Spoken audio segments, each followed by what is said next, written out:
Owning a boat comes with a number of perks, like being able to say ahoy or land ho and not feel weird about it. So here's another perk. Geico's boat insurance offers access to the largest towing fleet on the water. And with specialist support from agents that are as passionate about boating as you are, there's so much value that you'll want to say, shiver me timbers, and not feel weird about that either. Get more with Geico. Check engine light on? Take the guesswork out of your check engine light with O'Reilly Veriscan. It's free. Ask for O'Reilly Veriscan today. O'Reilly Auto Parts.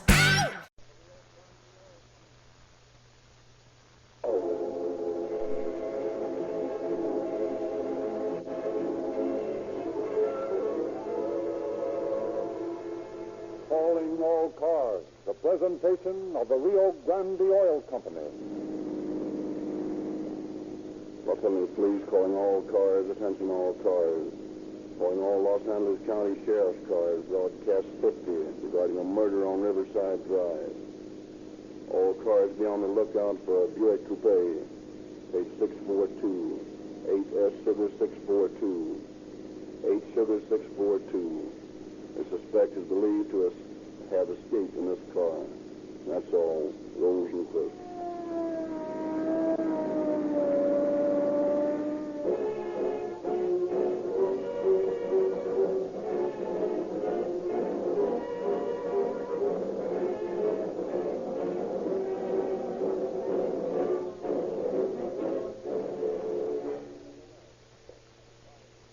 This radio patrol car 42? That's right. And you must be Officer Whalen. Well, that's the second time. I'm Officer Harris. The inspector assigned me to ride with you while your partner's on the sick leave. Okay, hop in. Let's get going.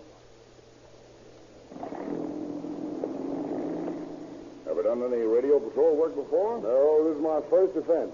And I've listened to a description of your work on the Calling All Cars radio program. Say, tell me, do these police cars really use Rio Grande cracked gasoline? Sure they do. And so do police cars in other cities. Cracked gasoline does everything they say it does. Cities specify for all police cars, ambulances, and fire engines. Yeah, but do you think gasoline really makes much difference in a police car? Huh? Well, I'll show you. Now, here, we're just crawling along at 5 miles an hour, notice? Calling car 42, That's car right. 42, a burglary of 836 Huron Street, 836 Huron Street. Go get 'em, boys. Here we go.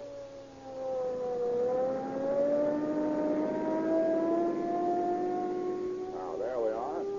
80 miles an hour. Boy, I'll show you what police car performance means. We'll use every bit of power we can get out of that Rio Grande cracked gasoline.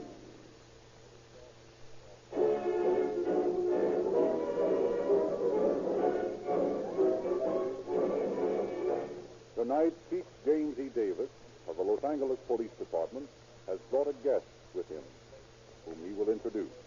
Chief Davis. Good evening, friends. It is a great source of satisfaction to me to observe how more and more the law enforcement agencies of the nation work closer and closer together.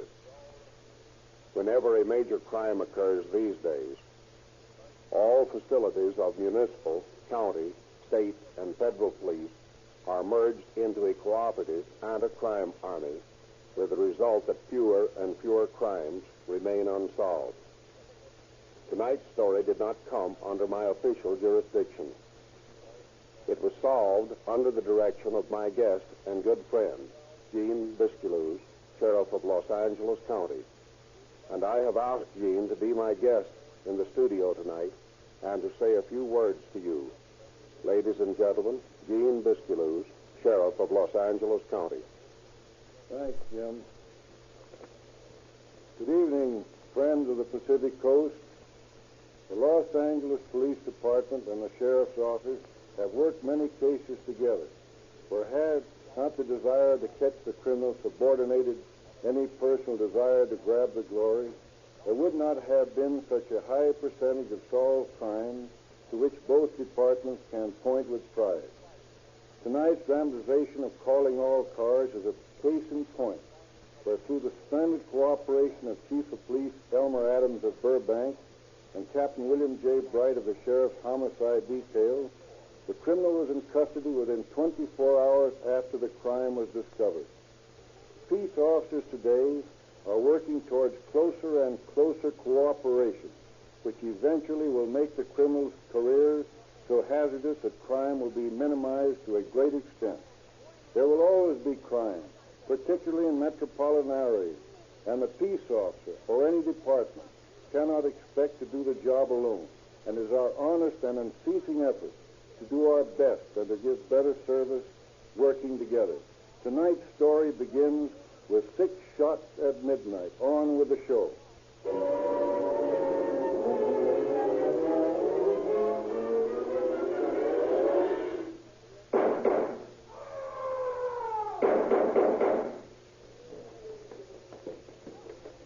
Mr. Lewis, wake up! Wake up!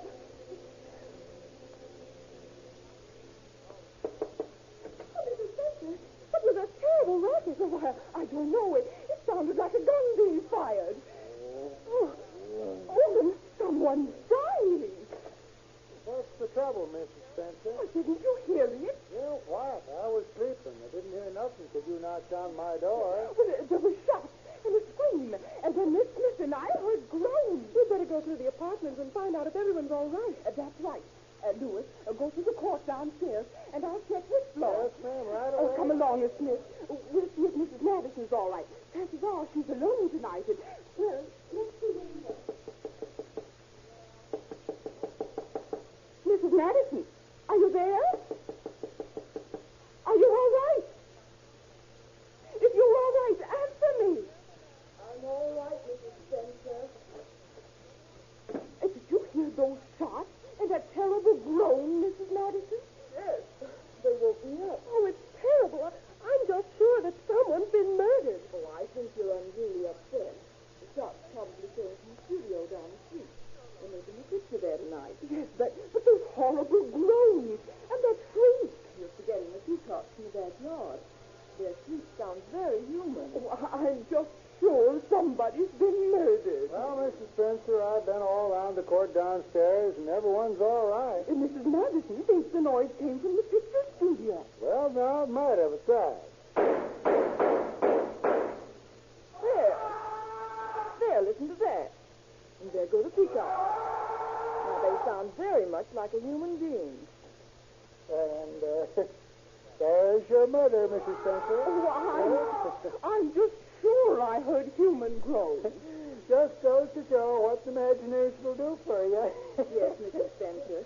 I'm sure you imagined you heard human groans. Well, maybe. You better go back to bed, Mrs. Spencer. I know I need my sleep. Good night, all.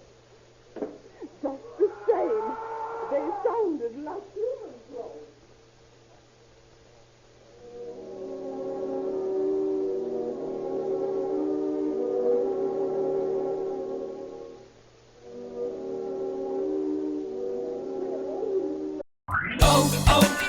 O'Reilly. Check engine light on? Take the guesswork out of your check engine light with O'Reilly Veriscan.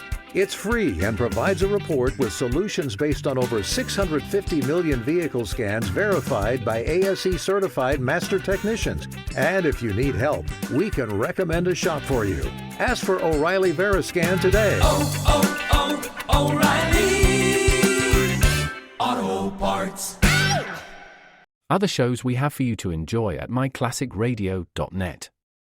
The Avengers was most certainly not a household name in South Africa prior to the radio series.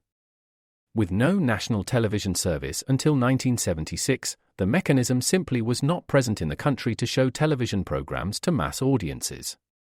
While many other countries reveled in the filmed adventures of John Steed and company, South Africa was not equipped to join in the fun. The series took Britain by storm and made a major impression in the American markets, being that greatest of rarities, a British series given a network transmission slot.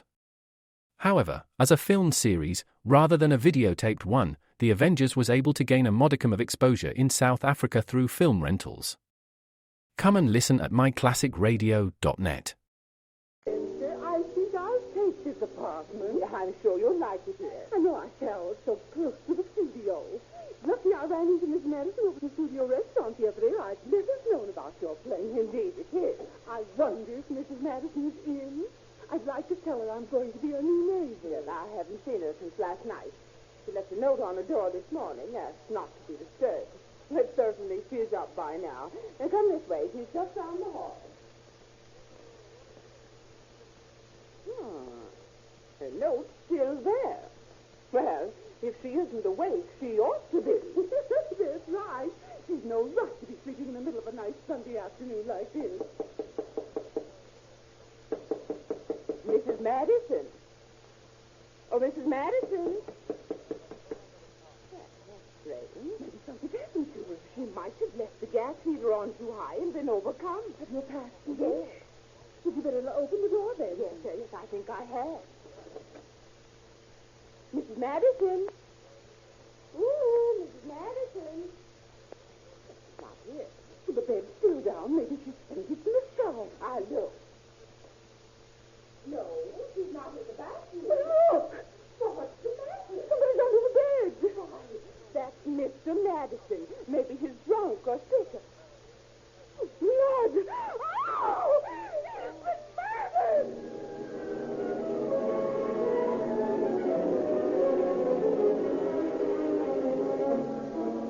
Mrs. Spencer phones the Burbank police, and they enlist the aid of Captain Bright of the Sheriff's Homicide Detail. As quickly as high-powered police cars can carry them, Chief Elmer Adams of Burbank, accompanied by deputy sheriffs, arrive at the scene of the crime. While the police photographer photographs the victim from every angle, Captain Bright and Chief Adams attempt to reconstruct the crime. Well, apparently he was shot in the back while he was lying in bed. Yes, the blood in the bed sheets would seem to indicate that. He fell off the bed in his death throes and was shot again through the right arm and the eye as he lay on the floor. Yes, and those bullet holes in the plaster there indicate the murderer missed his mark twice. Must have been blind with anger to miss it this way. Yeah. Oh, hello, Killian. What did you find? Well, the victim's name is Eric Madison. He and his wife moved in here about a month ago. Where is his wife? She hasn't been seen since early this morning. The manager's husband saw her go out about 8 o'clock. When was the victim last seen alive? Last night. Who saw him? Lewis, the custodian. Is he here? Yeah, he's right outside in the hall. I'll talk to him. You, Mr. Lewis? Yes, sir? When did you see Eric Madison alive? Oh, last night at a few minutes before 10, he passed through the lobby on the way to his apartment. Did he speak to you? Yes, he said, good evening, Ed. Where was Mrs. Madison at that time? Sitting right there in the lobby within a few foot of me. Didn't Mr. Madison speak to her? Nope. He just passed by like he hadn't seen her. Didn't that strike you as peculiar? Well, I noticed it all right, but in this business, we mind our own business. Wouldn't you think that the incident showed that the couple's relationship was, well, somewhat strained, to say the least? Maybe. Matter of fact, Mrs. Madison told me a week ago she had lots of trouble. What kind of trouble? I don't know. Now, please don't hold anything back on us, Mr. Lewis. We're trying to solve a murder. Yeah, but it ain't none of my business. As a citizen, you're expected to help peace officers in a case like this. Now, did she tell you why she had that trouble? Yeah. She said she suspected her husband of being interested in another woman. Did she say why she had such suspicion? Yep. Said she checked the mileage on their car and knew that her husband must be visiting some woman in Los Angeles. What kind of a car did they own? Buick Coupe. You know the license number? Oughta. Seen the car enough times. Let's see. Oh, yeah. It's AS462. AS462. Any idea where Mrs. Madison may be now? How should I know? Well, where might she go if she really did commit this crime? I don't know. But she used to run a hotel down in Palm Springs, and she told me that she's gone deer hunting up to Jack Riley's ranch in Kern County lots of times. Is that the big ranch up near the Fraser Mountain National Park? Yeah, that's the place, all right. Where else might she have gone? Well, there's her sister up in Montana. Is that the same one whose address we found on the desk drawer? I suppose so.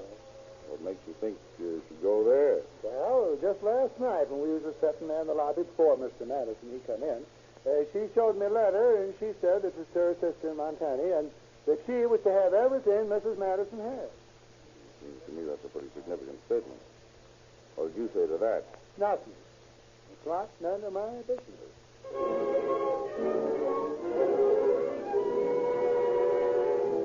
Returning to headquarters, Captain Bright and Deputy Sheriff Killian sit down to discuss their findings and plan their strategy. Well, from what I can get out of that fellow Lewis, it looks as though there might be a jealousy motive. Right. Now, we might as well begin by eliminating the possible places to which you might escape. Got a description? Yes, in full. Good. Now, trace the route you might possibly take between here and Dillon, Montana, and send the description to every town along the way. Also get it out on the state teletype. Sign Sheriff Fitzgerald's name to it. Yes, sir. Now, Lewis said she used to run a hotel in Palm Springs, and that she also has gone deer hunting at Jack Riley's ranch in Antelope Valley. Well, if she'd be escaping to either of those places, she'd undoubtedly pick on Jack Riley's place. You got a lot more chances hiding up there in the woods than you have down in the desert at Palm Springs. Right. So let's work on the Jack Riley lead first. Now, tomorrow morning, you'd better get Chief Adams from Burbank and Deputy Sheriff Rowe and drive up there. Yes, sir.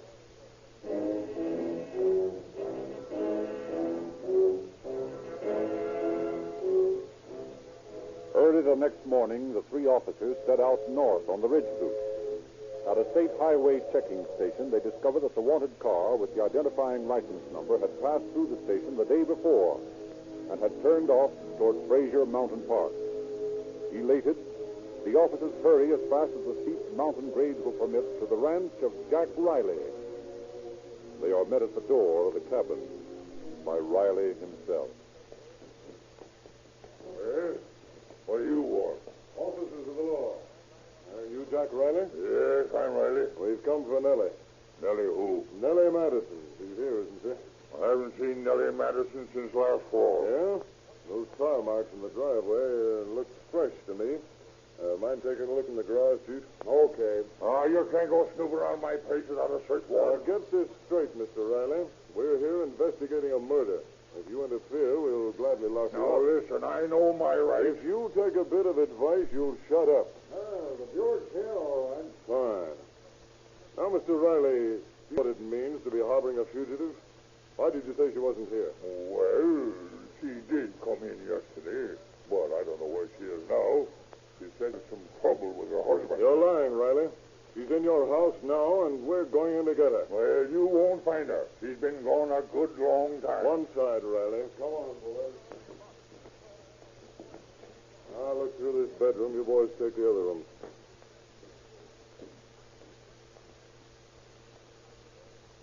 See? In here. What did I tell you? What's in this closet, Riley? Oh, no. The clothes, that's all. Clothes, huh? What's this big bundle of clothes in the corner? I don't know. Well, I'll tell you what it is. It's Nellie Madison. Come on out, Nellie. Very well, I'll pull you out. It won't be necessary. What's the trouble? We want to talk to you about your husband. He was shot and killed Saturday night.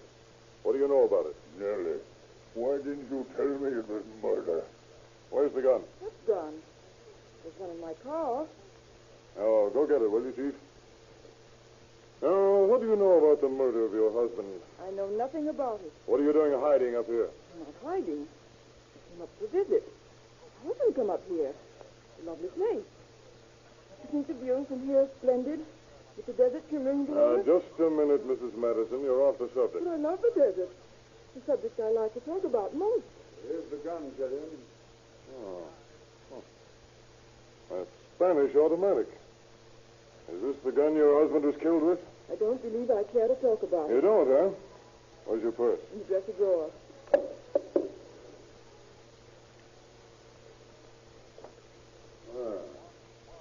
How about this, Mrs. Madison? What? Here are 2 sales slips. You bought this Spanish gun the day before the murder. And you bought a Colt 3220 the day of the murder. Where's the Colt? I gave it to my husband.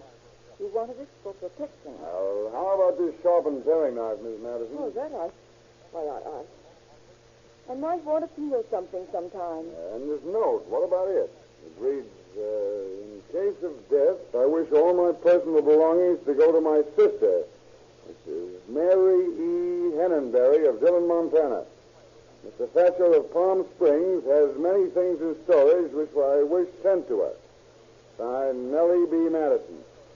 What does this mean, Miss Madison? You intend to kill yourself? I don't care to talk until I've seen an attorney. All right, get your things on. You're coming with us. Why? Must I make it any clearer? You're under arrest, Mrs. Madison, on suspicion of murder.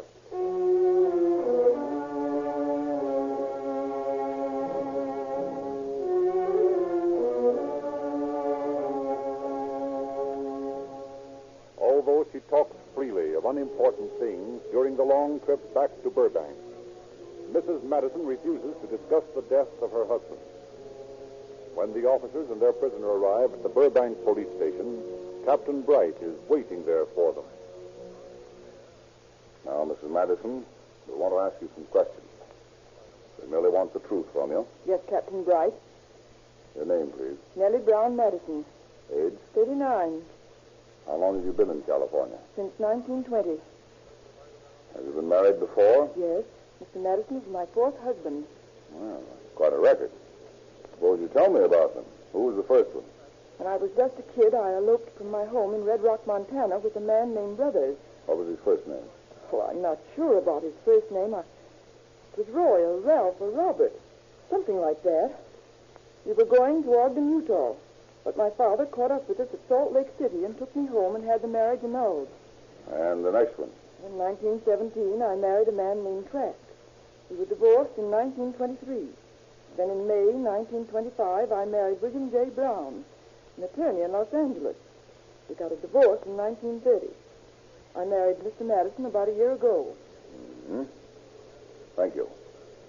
And now about this other gun, Miss Madison, the Colt. I gave Where is it that? to my husband. Please, can't I have an attorney? Yes, you may have an attorney. I shouldn't be giving out any information without an attorney. I feel I'm entitled to that protection. Certainly. If you don't care to make a statement, it's... I think what I ask is fair. Certainly. It's the law. You understand I haven't asked you a thing about the murder of your husband. I've only been asking you about your past. I know, but if I could have an attorney... You know what you were accused of? No. You were accused of having murdered your husband. However, I won't ask you a single question about it. We can chop this statement off right here. I would like that, please. Very well. But we want you to understand, Mrs. Madison, that you've had a chance to tell your side of the story, but that you've refused to do so. I don't care what construction you place upon my request. I will not talk until I have consulted an attorney.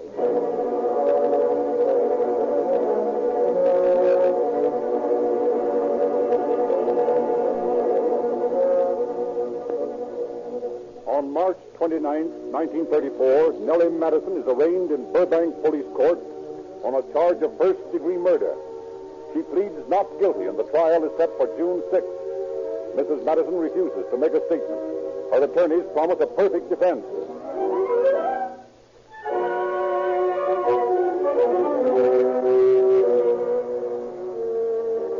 Meanwhile, Deputy Sheriff searched Riley's ranch and the murder apartment for the death-dealing weapon. Hours are spent plodding in the pine needles around the Riley place, but no trace of the gun is discovered. Mrs. Madison's refusal to make a statement further baffles the prosecution. As the date of the trial approaches, the police are forced to admit a double handicap. They are not in possession of the murder weapon, and they have not been able to establish a motive.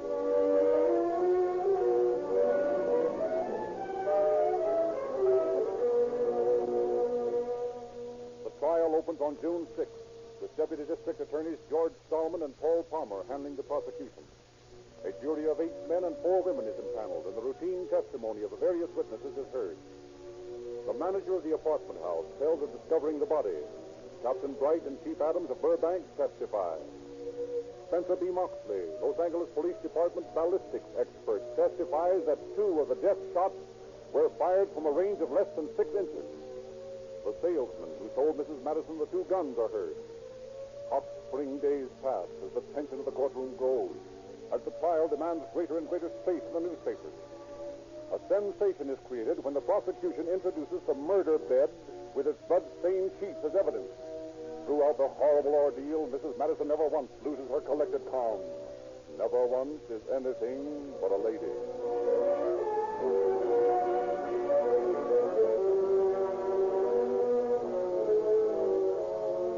Then a week after the trial began, Mrs. Madison's attorneys begin their perfect defense. Your Honor, I would like to call another witness. You may. Mr. Arthur, please. Promise to tell the truth, the whole truth, and nothing but the truth to help you, God? I do. Your name, please. Ralph T. Arthur. You were acquainted with Eric B. Madison? Yes. How long? For about a year. Mr. Arthur, I have here a photograph of the body of the victim in this case as it lay on a slab in the county morgue. Is this Eric Madison? No. That is not the Eric Madison I knew. Order in the court. Now, Mr. Arthur, here is a picture identified as a photograph, a photographer's portrait of Eric Madison. Do you recognize it? Why, yes, that is Eric. Will you tell the court, please, the difference between these two pictures? Well, this corpse here has a scar on his forehead and a mole on either side of his nose, and the picture of Eric hasn't. Did Eric Madison have a scar on his forehead or moles on either side of his nose? No, not that I can remember. Your Honor, my client is accused of murdering her husband. But I will establish beyond a shadow of a doubt that she could not be guilty of this crime, for the victim is not her husband. Order, clear the courtroom.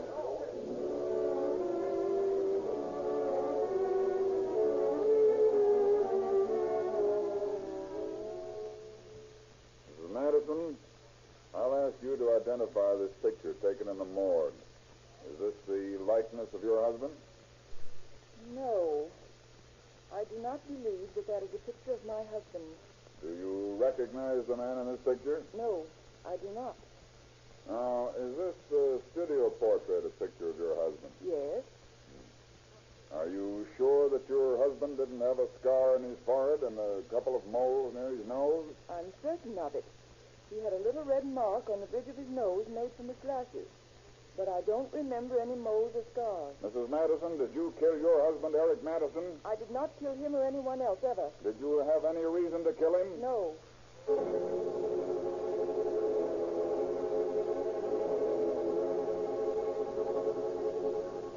The prosecution procures the original negative of the disputed Madison portrait from the photographer in Portland and quickly blasts the defense contention that the victim is not Madison by showing how the original negative was retouched to remove the scars and moles before the final prints were made. By June 21st, Deputy District Attorney Solomon begins his summary to the jury.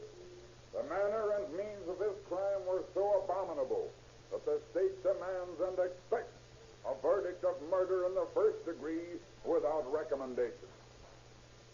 The contention of the defense that the victim is not Eric Madison is patently a fantastic hope, which I know you intelligent ladies and gentlemen of the jury have already dismissed from your minds. If we have not proved beyond a shadow of a doubt that the murdered man is Madison, then you are entitled to retire to the jury room and find Nellie Madison not guilty. But we have proved that the victim of this atrocious crime was Eric Madison. The evidence here is that Nellie Madison has refused to talk. She demanded to see an attorney. She was smart and cunning, a woman with a wicked heart. She stands condemned on her own silence.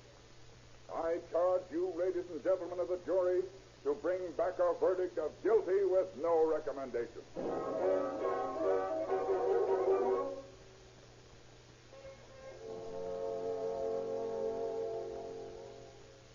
Ladies and gentlemen of the jury, did you ever lose suddenly and horribly someone you held most dear?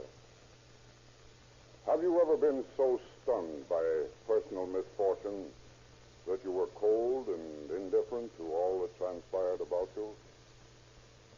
If you have, then you will know what happened to Nellie Madison throughout this trial. There can be no murder without a motive. And what possible motive could this woman have? The Madisons were a loving couple. The prosecution has not only asked you to hang a woman but by all we've shown during this trial to hang an innocent woman. Don't do it. Don't have this thing on your souls and consciences the rest of your lives. Don't send this woman to the gallows on the tenuous strings of circumstantial evidence. Remember the command of the Almighty Father. Thou shalt not kill.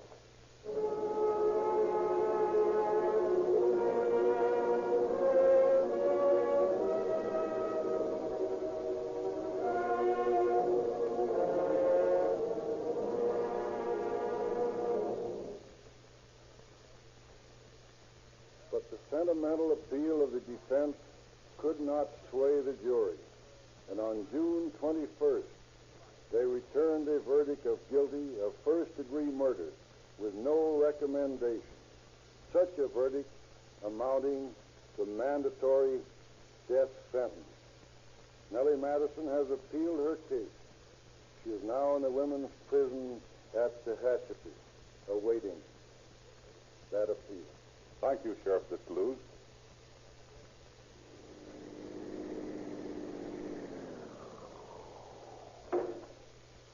Well, there you are, Officer Harris. How did you like your first ride in a police car? Oh, I feel kind of worn out.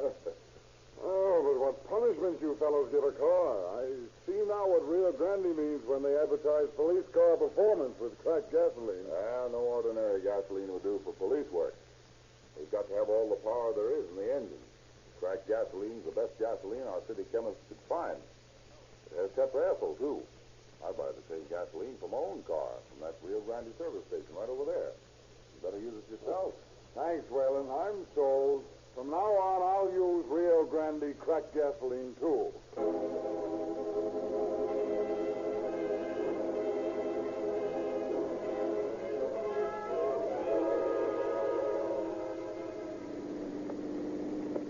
Los Angeles Police calling all cars, attention all cars, attention all Los Angeles County Sheriff's cars.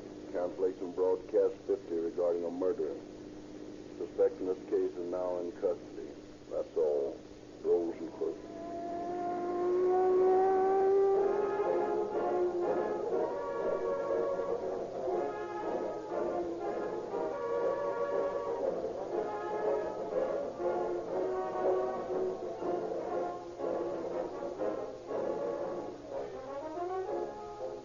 Calling All Cars is written and produced by William N. Ropeton. This is Frederick Lindsley speaking for the Rio Grande Oil Company.